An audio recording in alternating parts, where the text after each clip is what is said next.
All right, we have a lot to cover, so I'm gonna answer a lot of questions in this one video, so let's get started. Applied micellar water to my brows, especially if you have oily skin. This is absolutely a game changer. This pencil, I'm using brown black. Normally I use black, unless my brows are freshly tinted. I tinted about 3 days ago, and whenever I tint my brows, they, not necessarily that they get more warmth, but they get more rich. And the brown black has more rich in color to it, whereas the black is more cool tones. And that's what my brows revert back to whenever they're not tinted. So today I'm using brown black, and I'm gonna show you how high I'm gonna scroll it up. Like, you can't see it. If you notice that your pencil is breaking, basically scroll it to where you can't see it. The thing is at the end of the day, as long as it's going on your skin, that's all that you need. You don't need to scroll it up that high. It will break. It is a 1.4 oval shaped tip. It absolutely will break if it is scrolled up too high. So again, can you barely see it? That's where it needs to be. I'm gonna do my hair like strokes. Sometimes I anchor on my chin, and then I'm just gonna do flick, flick, spaced, spaced into that. It's a little harsh, don't worry. Don't brush it out, just tap it out. If you brush it, that's gonna fuzz it and not create a hair-like stroke. Left, I come at it from a side. This is something for you to play around with. Is it easier for you to come at the side, or is it easier for you to go more straight on? Where should your brows start? Halfway between your tear duct to your orbital bone. Also, you can do this indent in your nose straight up and then make a mark. That can be like your guiding line. Everyone is different, right? So some people, their orbital bones are more flat to their eye. Some people are more predominant and out. Some people have a more larger area from their tear duct to their orbital bone. Some people have a shorter area.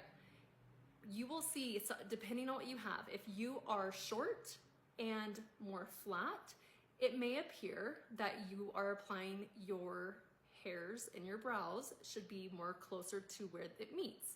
So take it with a grain of salt, and just, you'll know. It's that indent, unless your nose is crooked, which all of ours are because our brows aren't symmetrical, right? And our face isn't symmetrical.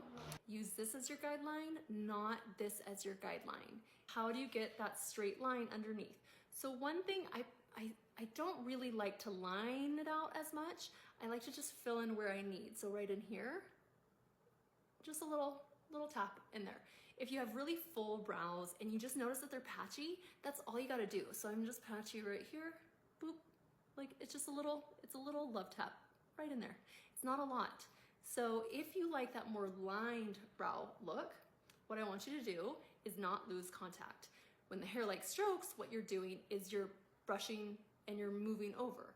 When you're lining it, very lightly, go back and forth, back and forth, back and forth. It's very, very light, because whenever you are just jabbing at it, trying to create a line, you're getting a new target every time you're pushing back onto the skin.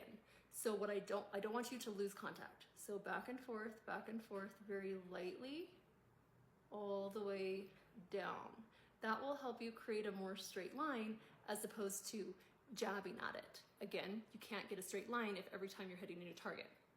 So now that I've lined out my brows, now I can see areas in lightness. And then what I'm gonna do is just a few hair-like strokes where it's lighter. A lot of us are lacking in tails, unless you have full brows. The majority of us are lacking just a little bit on the top part of it. If you are lacking in your tails more so, same rules apply. Outline the bottom line and the top line, and then from there you will see the lighter areas where you can see your skin more, and then all you gotta do is do downward hair-like strokes. Less is more when we're doing that. And you can already tell the difference of the two. If you see that line, again, just tap it out. I don't wanna see that line. I don't wanna see makeup. You could already tell the difference with that. Again, brows are sisters, not twins, more like second, third, fourth, fifth cousins, or like long lost neighbors. Because none of our brows are symmetrical. This one is a lot lower. This one is more of my straight brow. This is my higher one, and my more arched brow. This one sometimes appears to be more fuller because it is more straight. if you just lift it, you can see now that the thickness is more even. I'm talking fast, but I really am hoping that this will be a quickish video. It's not already. So now that this is my lower one, and I actually just did get Botox today. I get 4 units only in my lower one to help it. So you'll see in a few videos down the line that they're a little bit more symmetrical, but still not perfect, because like, come on, we're perfect imperfectly. So what I'm gonna do is I'm going to lightly outline this arch and bring it up a tiny bit. I'm going a tiny bit higher, like on those hairs, not really above it, but just like a hairline above it. And then I don't actually want to outline underneath. I just want to fill in where I'm lacking, because if I outline underneath, that's going to bring it down. So if you notice on this one, I did outline on the top. If I wanted, I could kind of blend that out to where it doesn't increase it and focus more on the bottom line to drop this one, and focus more on the top line, and then fill in the areas where I can see my skin a little bit more. And now you can already tell that they're closer to being sisters, not cousins. So again, also make sure that you're not dragging your tails down. Also, which one comes first? The pencil, the pomade. So if you have invisible eyebrows and you can't see them because they're true blonde, true strawberry blonde, use a tinted pomade first so you can see your hairs.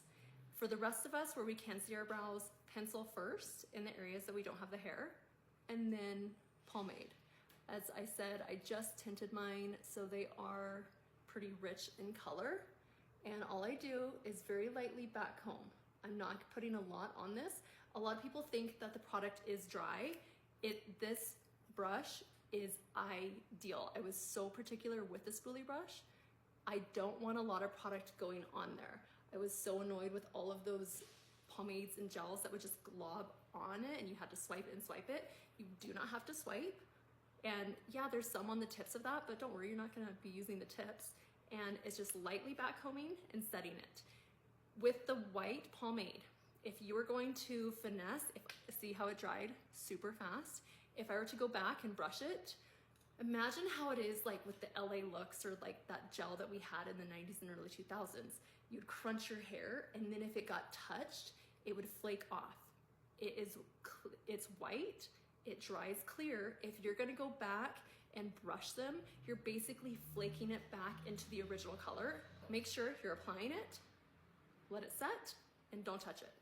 I mean, you can like touch it throughout like the day. Nothing's gonna move. It's the pencil smudge proof and that, but if you were to take a spoolie brush, it will.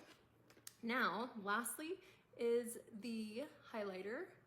I only apply the highlighter to my lower brow because, again, when I got it right over, don't do that. Slow down. I'm trying to make this a fast video for the attention span of everyone. So, but again, doing your brows in the beginning takes conscious thinking.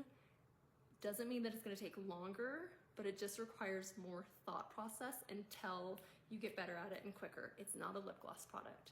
Be intentional with it. And then just blend that out. If you did what I did when, if you put it into your brows, all you gotta do is just kind of line that out again. So slow down. With the highlighter, what that does is it brightens and lifts your eyes. So on my lower one, I only apply it to there, and as you can see, they're much more appearing and symmetrical. This is also my favorite under eye concealer. It's like a minimal foundation stick. I am obsessed. It blends like butter. It never creases on me. I know that we all have different skin, but I'm 37 and I'm starting to see more creasing, but it's not too dry where you'll see that dryness underneath your eyes, and it's not too moisturized where you'll see that creasing. I'm just obsessed. Hope that answered a lot of questions, and I'll continue to post more.